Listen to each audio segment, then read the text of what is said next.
19岁哦，少女开飞机呢，高中刚毕业就有勇气敢开飞机，环球绕呢，环球飞呢，有来到台湾了呢，有看到那个飞机降落的画面呢，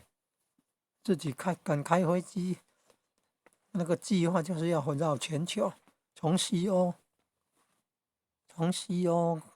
好像是英国还是哪一个往大西洋，然后往格陵兰往北美洲、加拿大、美国东海岸，然后到中美洲，然后到墨西哥湾呢，然后又上来到那个美国西海岸，然后往北开，然后回越北太平洋啊，回越北太平洋到亚洲了，日本可能也有，韩国可能也有经过还是什么，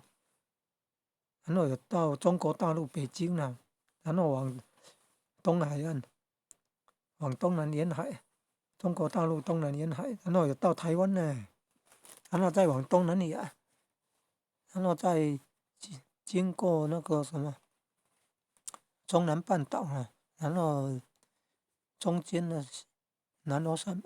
亚洲南边三个半岛，依序中南半岛有泰国、越南那个，然后再往中间印度半岛，再往西边阿拉伯半岛，然后到北非哦。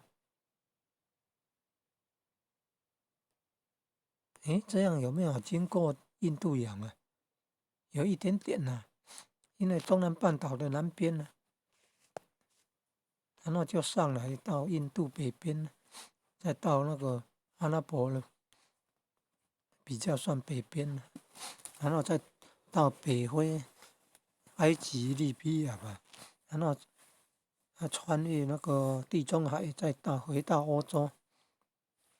哦，真的，19岁就敢开飞机耶，他的父母都是飞行员呐、这么厉害啊，真优秀啊！